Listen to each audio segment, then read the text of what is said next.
अस्सलाम वालेकुम रहमतुल्लाहि व बरकातहू। दर्स कुरान पाक का सिलसिला जारी है और मैं एक शागिर्द और स्टूडेंट की हैसियत से आप तमाम अपने साथ और टीचर को ये दर्स कुरान सुना रहा हूँ, बिल्कुल उसी तरह जिस तरह एक शागिर्द अपने साथ और टीचर को सबक सुनाता है। कोई कमी बेशी हो गई हो तो आप भी माफ़ फरमा दें और मैं अल्लाह पाक से भी माफ़ी का तलबगार हूँ। कुरान पाक अल्लाह पाक की ज़िंदा किताब है और ये ज़िंदा किताब जो अल्लाह पाक की है, इसके अंदर अब अल्लाह पाक ने जो हमें हिदायत अता फरमाई हैं उस पर गौर फिक्र और तदब्बर करना मेरा आपका हम सब का फ़र्ज़ है और हम सबको चाहिए कि हम अल्लाह पाक की ज़िंदा किताब पर ज़रूर गौर फिक्र तदब्बर।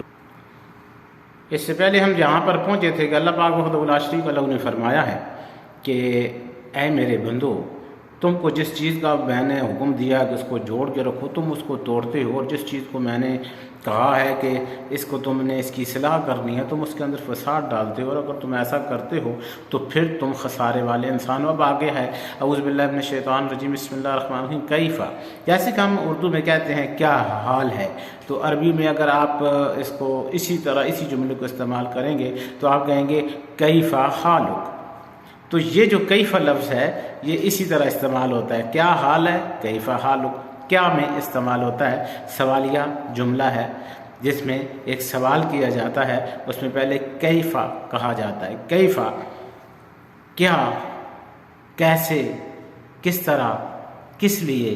वाय कैफ़ा तकफुरून, तुम कैसे इनकार कर सकते हो। तकफुरून कुफ्र करना, इनकार करना। कैफ़ा कैसे, तकफुरून तुम इनकार कर सकते हो। बिल्लाह अल्लाह पाक वहदहू ला शरीक लहू का, ये वही बिल्ला है जो लिल्लाह है। अलहम्दु लिल्लाह, लिल्लाह मुल्कुस समावाति वल अर्द, ये वही बे अलिफ बा और अलिफ के बाद लिल्लाह है। कैफ़ा तकफुरून बिल्लाह, तुम किस तरह इनकार कर सकते हो अल्लाह का। वकुंतुम, और तुम सारे के सारे, मैं भी, आप भी, गुजरे भी, मौजूदा भी, आने वाले भी, जिन भी, इंसान भी, फरिश्ते भी। मुखातिब अगरचे इसका सिर्फ इंसान है लेकिन कायनात सारी का खालिक तो अल्लाह है। फरमाया कैफ़ा कैसे, तकफुरून तुम इनकार कर सकते हो, बिल्लाह अल्लाह पाक का, वकुंतुम तुम अमवातन मरे हुए थे। अब देखें कि इस वक़्त मैं और आप मौजूद हैं दुनिया के अंदर, तो हमारी जो पुश्तों के अंदर नुत्फ़े मौजूद हैं उनके अंदर क्या ज़िंदा इंसान है? भाई वो मरे हुए हैं। नुत्फ़ा मौजूद है तो नुत्फ़े के अंदर वो मरा हुआ है, जिंदा नहीं है। वो एक नुत्फ़ा है, वो नुत्फ़ा जब हम शादी करते हैं फिर वो बीवी के अंदर ट्रांसफ़र होता है, फिर उसके अंदर ट्रांसफ़र होने के बाद फिर अल्लाह पाक का फरिश्ता आता है 4 महीने के बाद उसके अंदर रूह डालने के लिए। 4 महीने तक उसके अंदर रूह नहीं डाली जाती है, वो 4 महीने तक फिर भी मुर्दा रहता है बच्चादानी में आने के बाद भी। तो फरमाया कैफ़ा कैसे इनकार कर सकते हो तुम, कैफ़ा तकफुरून बिल्लाहि व कुंतुम अमवातन, जबकि तुम मुर्दा थे अपनी बाप के पीठ में, अपनी माँ की बच्चादानी में, रहम के अंदर दुखूल होने के बाद भी, उस नुत्फ़े का दुखूल होने के बाद भी तुम मुर्दा थे। बाद में अल्लाह पाक का फरिश्ता अल्लाह के ज़िन से आया और तुम्हारी माँ के रहम के अंदर जब तुम मौजूद थे, अल्लाह के हुक्म से अल्लाह ने उस लोथड़े को जब इंसानी शक्ल दी, मर्द औरत की तो लड़की लड़के की, तो उसके बाद फिर अल्लाह का फरिश्ता आया और उसने तुम्हें क्या किया, वकुंतुम अमवातन फ़अह्याकुम, फिर तुमको ज़िंदगी दी। तुम तो मरे हुए थे और इस नुत्फ़े से पहले भी तुम्हारा नाम निशान नहीं था। चले नुत्फ़ा तो है मर्द के अंदर, तो जब मर्द ही नहीं था, जब आप ही नहीं थे, जब मैं ही नहीं था, तो फिर हमारी औलाद का नाम निशान कहाँ था। अच्छा हमारे आबा व अजदाद थे तो एक वो वक्त भी था कि हमारे आबा व अजदाद भी नहीं थे, कुछ भी नहीं था सिवाय अल्लाह के। तो जब कुछ भी नहीं था तो पूरी कायनात तो मरी हुई थी, एक अल्लाह के अलावा पूरी कायनात का वजूद तो नहीं था, तो पूरी कायनात तो मरी हुई थी। कैफ़ा तकफुरून कैसे इनकार कर सकते हो तुम, बिल्लाह अल्लाह का, वकुंतुम अमवातन कि तुम मरे हुए थे, तुम्हारा नाम निशान तक मौजूद नहीं था। फ़अह्याकुम और तुमको ज़िंदगी दी, तुमको पैदा किया, ज़िंदगी दी, पैदा किया। फ़अह्याकुम, फ़अह्याकुम का माना है ज़िंदगी देना, तुमको ज़िंदगी अता फरमाई उसने।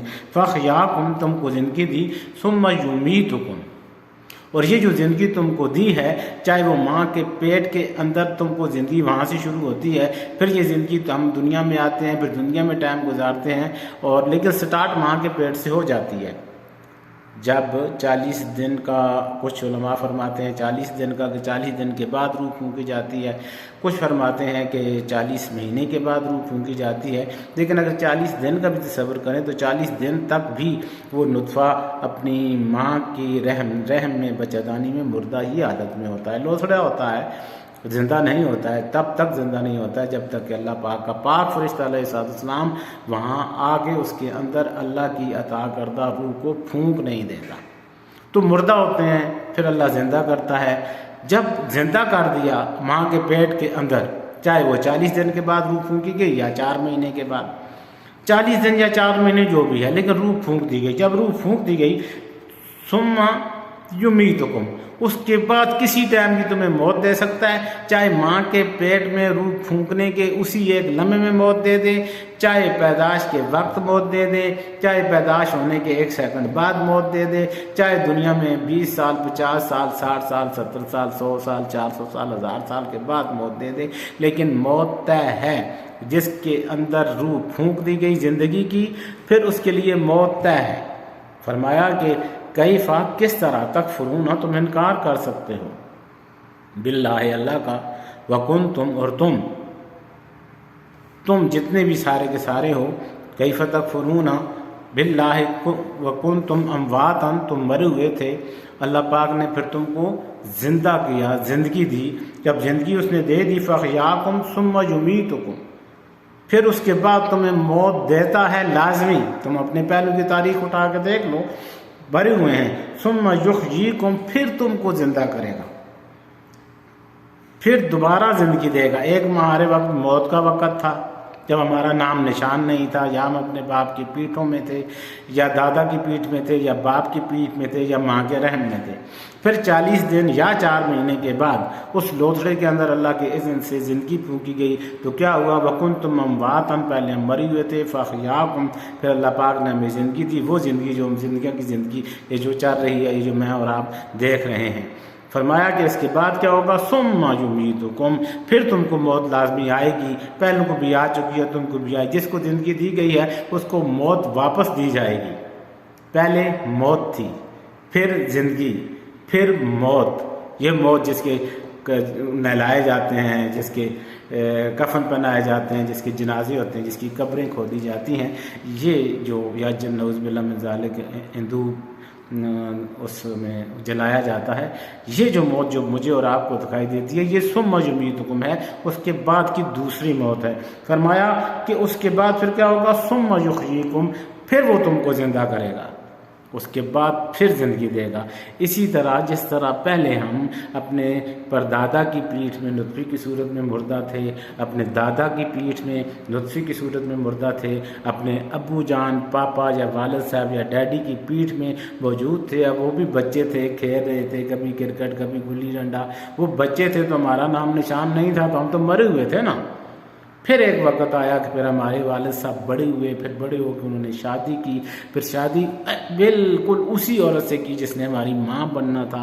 फिर उसके साथ निकाह किया, शादी की, फिर वो मियाँ बीवी बने। जब हमारे माँ बाप, हमारे मम्मी डैडी, हमारे मामा पापा मम्मी डैडी बने, फिर अल्लाह पाक ने, हम मुर्दा थे तो अल्लाह पाक ने फिर हमारे वजूद को लुत्फ़ी की शक्ल में हमारी माँ के रहम तक पहुँचाया। और फिर एक अल्लाह का फरिश्ता आया जिसने 40 दिन या 4 महीने के बाद अल्लाह के इज़्न के साथ रूह फूंकी।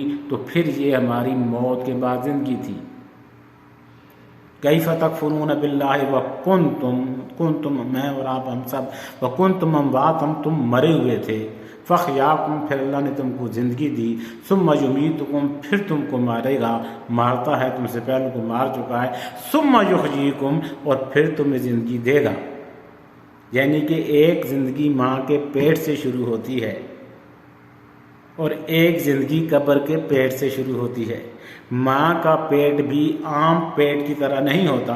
दुनिया की तमाम औरतों के पेट आम पेट होते हैं, लेकिन माँ का पेट थोड़ा सा उभरा हुआ होता है। इसी तरह ज़मीन बिल्कुल सीधी होती है, लेकिन जहाँ कब्रिस्तान होते हैं, जहाँ मुर्दे दफन होते हैं, वहाँ माँ के पेट की तरह, जिस तरह माँ का पेट अमल के वक्त थोड़ा सा उभरा हुआ होता है, इसी तरह वो ज़मीन का पेट भी उभरा हुआ होता है। तो उभरा हुआ होता है। बिल्कुल उसी तरह जिस तरह माँ हामला होती है तो उसके पेट के अंदर बच्चा होता है, इसी तरह ज़मीन के ऊपर कब्र का निशान भी ये बताता है कि इसके अंदर अल्लाह का एक बंदा या अल्लाह की एक बंदी मौजूद है। फरमाया कि तुमको फिर ज़िंदगी देगा, सुम्मा इलैहि तुरजाऊन। जिस तरह माँ के पेट के अंदर तुमको ज़िंदगी दी, फिर उस ज़िंदगी को लेकर तुम बाहर दुनिया में आए, इसी तरह कब्र के अंदर तुम्हें ज़िंदगी मिलेगी और तुम उस ज़िंदगी को लेके सुम्मा इलैहि तुरजाऊन, फिर मेरी तरफ वापस आओगे, जिंदा आओगे, मुर्दा नहीं आओगे। मरे हुए थे, माँ के पेट के अंदर नुत्फ़े की सूरत में पहुँचाया, नुत्फ़े की सूरत में पहुँचा के माँ के पेट के अंदर तुम्हें ज़िंदगी दी। अब ज़िंदगी माँ के पेट के अंदर दी, कुछ अर्सा तो माँ के पेट के अंदर रहे, चाहे 6 महीने रहे, चाहे 7 महीने रहे, चाहे 8 महीने रहे, चाहे 9 महीने रहे, चाहे 10 महीने रहे। अपनी माँ के पेट, पूरी कायनात के जितने भी इस वक्त इंसान ये मौजूद हैं या थे या होंगे, सारे के सारे अपनी माँ के पेट के अंदर जिंदा थे। पहले मरे हुए थे, फिर अल्लाह अपने पाक फरिश्ते अलैहिस्सलाम को भेजा, रूह फूंकी गई तो जिंदगी मिली। अमवातन फ़अहयाकुम, मरे हुए थे, फ़अहयाकुम, माँ के पेट के अंदर जिंदा किया। फिर वो ज़िंदगी जब माँ के पेट के अंदर जिस तरह हम जिंदा थे, इसी तरह कब्र में जाने वाले भी जिंदा होते हैं। इसी तरह वो भी जिंदा होते हैं, जिस तरह माँओं के पेटों के अंदर बच्चे जिंदा होते हैं ना, इसी तरह कब्रों में रहने वाले भी जिंदा होते हैं। नेक होते हैं तो उनके कब्रों के अंदर जन्नत की खिड़कियां खोली जाती हैं। नऊज़ बिल्लाह मिन ज़ालिक, अल्लाह बचाए, अल्लाह माफ़ करे, अल्लाह रहम करे। बुरे होते हैं तो उनके कब्रों के अंदर अजाब होता है और वो जहन्नम की खिड़कियां खोली जाती हैं। जिंदगी माँ के पेट के अंदर होती है और फिर वही ज़िंदगी लेके आदमी बाहर आता है। इसी तरह कब्र के पेट के अंदर ज़िंदगी होती है। अल्लाह ने फरमाया कि सुम्मा युमीतुकुम, फिर तुमको दोबारा मौत देगा और फिर सुम्मा युहयीकुम, फिर दोबारा तुम्हें ज़िंदगी देगा। जब वो दोबारा तुम्हें ज़िंदगी दे देगा, फिर सुम्मा इलैहि तुरजाऊन, फिर तुम अल्लाह की तरफ चल पड़ोगे। माँ के पेट के अंदर जिंदा थे, वहाँ से निकले तो दुनिया में आ गए, कब्र के पेट के अंदर भी तुम्हें ज़िंदगी दी जाएगी। इसीलिए फरमाया कि 3 सवाल होंगे, तो 3 सवाल मर्दों से होंगे। इसीलिए फरमाया नबी करीम सल्लल्लाहु अलैहि वसल्लम ने कलिमात सिखाए, कब्र के सवालों के जवाब सिखाए और फरमाया कि पढ़ा करो। आप भी पढ़िए और इसे याद कीजिए। ये कलिमात हैं, इनको याद कीजिए, उनको दोहराइए। रज़ीतु बिल्लाहि रब्बन व बिल इस्लाम दीनन व बि मुहम्मदिन नबिय्यन रसूला सल्लल्लाहु अलैहि वसल्लम। या अल्लाह मैं तेरे रब होने पे राज़ी हूँ, या अल्लाह मैं इस्लाम के दीन होने पे राज़ी हूँ, या अल्लाह मैं मोहम्मद रसूलुल्लाह सल्लल्लाहु अलैहि वसल्लम के नबी और रसूल होने पे राज़ी हूँ। ये कलिमात यही सवाल हैं अल्लाह के बारे में, इस्लाम के बारे में, मोहम्मद रसूलुल्लाह सल्लल्लाहु अलैहि वसल्लम के बारे में। फरमाया गया कि जो भी मर्द औरत हर अजान के बाद इसको, हर अजान के बाद और नमाज से पहले, अजान के बाद और नमाज से पहले, थोड़ा सा अजान और नमाज में थोड़ा सा फासला होता है, अजान हो जाए तो उसके बाद अजान की दुआ के साथ जो इसको 3 दफ़ा पढ़ ले, नबी करीम सल्लल्लाहु अलैहि वसल्लम ने गारंटी दी है कि मैं उसका हाथ पकड़ कर उसे जन्नत में लेके जाऊँगा। इसलिए कि कब्र के सवालों के जवाब तो वो दोहरा रही है, वो दोहरा रहा है, तो उनको लिख लीजिए। रज़ीतु बिल्लाहि रब्बन, 3 कलिमात हैं। पहला रज़ीतु बिल्लाहि रब्बन, दूसरा व रज़ीतु बिकुमुल इस्लाम दीना, तीसरा व रज़ीतु मुहम्मदन नबिय्यन रसूला। रज़ीतु बिल्लाहि रब्बन व बिल इस्लाम दीनन व बि मुहम्मदिन नबिय्यन रसूला सल्लल्लाहु अलैहि वसल्लम। इस बा को लगा के पढ़ना है, रज़ीतु बिल्लाहि रब्बन व बिल इस्लाम दीनन व बि मुहम्मदिन नबिय्यन रसूला सल्लल्लाहु अलैहि वसल्लम। ये पढ़ा जाता है और यही सवालों के जवाब हैं। कब्र में ज़िंदा होता है तो ये सवाल होते हैं ना, मुर्दे से तो सवाल नहीं होते हैं, जिंदा किया जाता है, सवाल किए जाते हैं। इस तरह माँ के पेट के अंदर कन्फर्म है कि बच्चा और बच्ची जिंदा होते हैं और हम लोग जिंदा थे, खा रहे थे, पी रहे थे। इसी तरह कब्रों के अंदर भी लोग मौजूद हैं, खाते रहेंगे। जिस तरह थोड़ा टाइम कब्रों के अंदर किसी को, माँ के पेट के अंदर किसी को 10 महीने अल्लाह देता है, बाज़ बच्चे 6 महीने के बाद, 7 महीने के बाद ही पैदा हो जाते हैं। तो जो बाद में आके फोत होंगे वो थोड़ा टाइम कब्रों में रहेंगे, इकट्ठे उठेंगे सारे। हमसे पहले ज़रा ज़्यादा टाइम कब्रों में मौजूद हैं, जो हमसे पहले फौत हो चुके वो भी कब्रों में जिंदा हैं। उसी तरह जिस तरह माँ के पेट में कुछ बच्चे 10 महीने तक रहते हैं और फिर ऐसा होता है कि कुछ बच्चे 6 महीने और 7 महीने के बाद पैदा हो जाते हैं, यानी कि हमसे बाद जो लोग फोत होंगे एंड पे जाके वो थोड़े दिन कब्र में रहेंगे, क्योंकि उठना हमने इकट्ठा है। तो बिल्कुल इसी तरह है, जिस तरह माँ के पेट के अंदर अल्लाह ने ज़िंदगी दी, इस तरह कब्र के अंदर ज़िंदगी देगा। तो फरमाया कि तुम्हें मौत आएगी, फिर ज़िंदगी तुम्हें कब्र के अंदर दी जाएगी, या जलाने के बाद जो मौत का जो तुम्हारे साथ वाक़या पेश आया उसके बाद तुम्हें ज़िंदगी दी जाएगी। सुम्मा इलैहि तुरजऊन, और तुम पलटाए जाओगे अपने अल्लाह पाक की तरफ। अल्लाह पाक मुझे और आपको अमल की तौफीक अता फरमाए। तो इस आयत मुबारक के अंदर फरमाया गया कैफ़ा, किस तरह तकफुरून, तुम इनकार कर सकते हो बिल्लाह, अल्लाह अपने खालिक व मालिक व राज़िक का, वकुन तुम, और तुम सारे के सारे जो तुम्हारे गुजर गए मौजूद और जो आओगे सारे के सारे हम वातन मरे हुए थे। फ़ख़याकुम, फिर अल्लाह पाक ने नुतफ़े की शक्ल में तुम्हारी माओं के रहमों के अंदर नुतफ़े को पहुँचाया, और फिर वहाँ पहुँचाने के बाद भी तुम मुर्दा थे। फिर अपने पाक फरिश्तों को भेजकर उस खून के लोथड़े को गोश्त की शक्ल देकर फिर तुम्हारे अंदर रूह फूंकी, तुम्हें ज़िंदा किया। सुम्मा युमीतुकुम, वो ज़िंदगी जो तुम्हें माँ के पेट के अंदर मिली, उसके बाद तुम्हें मौत दी, चाहे तुम माँ के पेट के अंदर मर गए, चाहे बाहर आके मर गए, चाहे बाहर 100 साल 200 साल रह के, इस तरह जिस तरह मैं वीडियो बना रहा हूँ आप सुन रहे हैं, इस तरह ज़िंदगी गुजारते गुजारते 12 लाख मौत है, मर जाओगे। सुम्मा युमीतुकुम, फिर तुमको दोबारा मौत आएगी। सुम्मा युहयीकुम, जिस तरह माँ के पेटों के अंदर तुम मरे हुए थे तो तुम्हें मैंने ज़िंदा रखा था, इसी तरह कब्रों में भी मैं तुम्हें ज़िंदगी दूँगा। सुम्मा इलैहि तुरजऊन, और फिर तुम अपने अल्लाह की तरफ आओगे। अस्सलामु अलैकुम व रहमतुल्लाहि व बरकातहू।